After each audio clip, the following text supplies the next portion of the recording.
There was a time when Intel wasn't just a company, it was the company. From the laptop on your desk to the servers powering the internet, Intel chips were everywhere. But today, that empire has cracked. AMD is faster. Apple broke up with them. NVIDIA owns AI. The company is in the middle of its longest losing streak in 35 years, shedding a staggering 24,000 employees. What happened to the giant that once ruled the silicon world? This is the rise, reign, and unraveling of Intel. Welcome to another episode of Business Autopsy. Today we will analyze why Intel lost the tech throne. It began with a law, not a law of physics, but a prophecy. In 1965, Gordon Moore, who would co-found Intel just a few years later, made a bold prediction.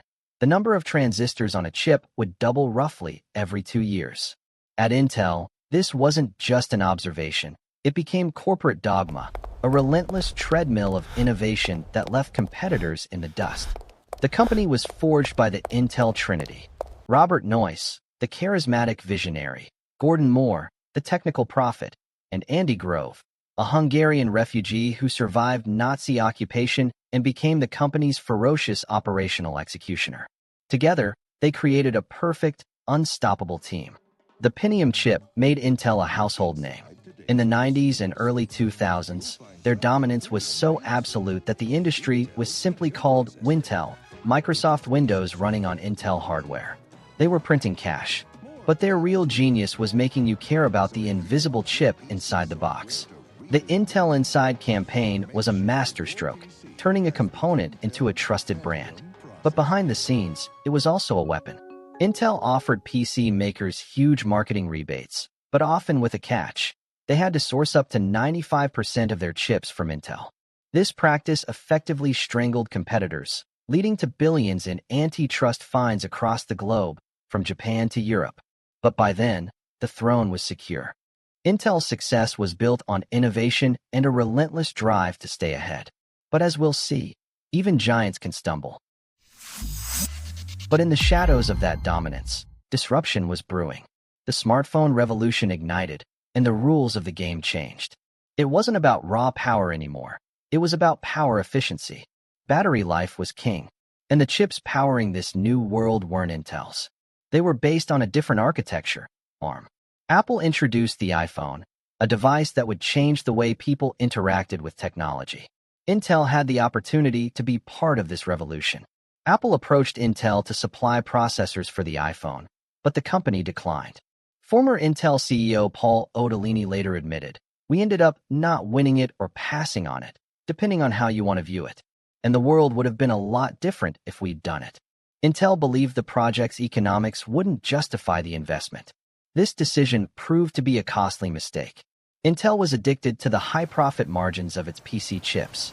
Mobile was a low-margin, high-volume game they weren't willing to play. They passed on the future because it didn't look as profitable as their past. Even their own mobile chip, the Atom, was treated like a second-class citizen, consistently starved for resources and denied the latest manufacturing tech. Apple, Qualcomm, Samsung, they all moved forward with ARM. Intel, the titan of the old world, stayed behind, fatally misjudging the future. While Intel was ignoring the mobile wave, its greatest strength, its manufacturing prowess, began to crumble from within. Then came the technical disaster. Intel's 10-nanometer process, their next-generation chip tech, was delayed by years. They promised it in 2016. It didn't arrive properly until 2021. In the world of semiconductors, that's an eternity. The core reason? A strategic miscalculation. Intel executives overestimated their ability to keep advancing with older DUV lithography, while their rival, TSMC, invested heavily in the next-generation EUV machines and mastered the technology. The delays weren't just missed deadlines. They were a gift to the competition. AMD, once left for dead, used TSMC's advanced factories to launch its Ryzen processors, leapfrogging Intel in both speed and power efficiency. The mighty was falling. In 2020, Apple made it official. They were done with Intel. After 15 years, frustrated with delays and performance issues, Apple switched its entire Mac line to its own M1 chip, and it was a masterpiece. faster, quieter, with incredible battery life. It was a public humiliation for Intel. The company that had defined the personal computer was just told its product wasn't good enough anymore. Their response? A series of ads mocking Apple, which only made things worse. Once a trusted partner, now a punchline. While Intel fought fires in the PC market, the next revolution arrived: artificial intelligence. And they missed it. Again, NVIDIA brilliantly positioned itself as the AI chipmaker. Its powerful GPUs became the backbone of everything from ChatGPT to self-driving cars.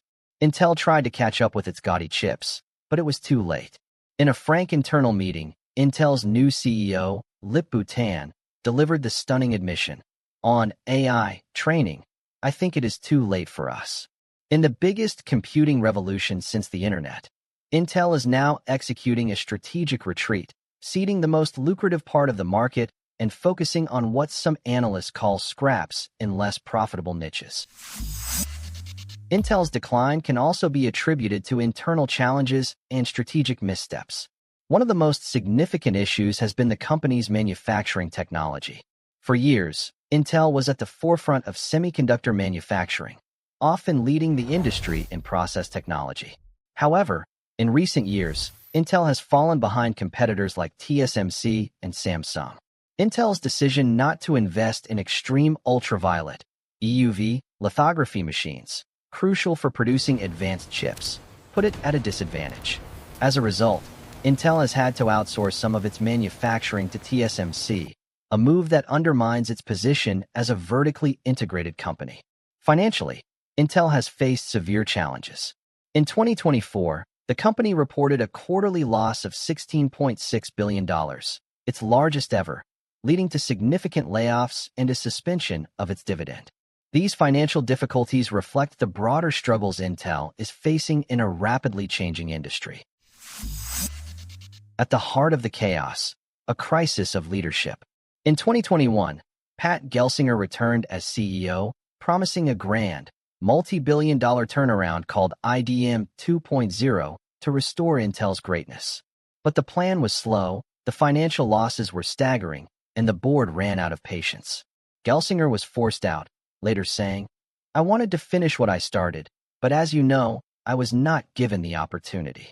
His successor, Lip-Bu arrived in 2025 with a sledgehammer. The new doctrine: no more blank checks. He initiated a brutal restructuring, slashing 24,000 jobs, canceling the massive new factories in Europe, and slowing projects in the US. It was surgery without anesthesia, a desperate fight for survival. So what killed Intel's throne? The final diagnosis reveals 3 fatal conditions. 1. Strategic arrogance. Decades of monopoly made them believe they were infallible.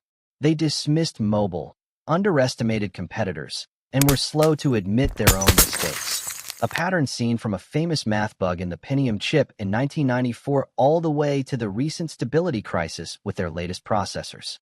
2. A brittle business model. Their entire company was a perfect machine for the high-profit PC world. When the low-profit mobile revolution arrived, that machine was too rigid to adapt. And 3. A catastrophic loss of execution. The one thing Intel always did better than anyone, manufacturing, simply broke. The technical delays weren't just a problem. They were a failure of the company's core identity. Intel isn't dead. Not yet. But its fall from royalty is a lesson for every giant in every industry. Stay hungry. Stay paranoid. And never, ever assume you'll stay on top. Because in technology, the throne is never permanent. Can Intel ever reclaim its former glory? Or is this the end of an era? Let us know your thoughts in the comments. And for more autopsies on the biggest names in business, make sure to subscribe.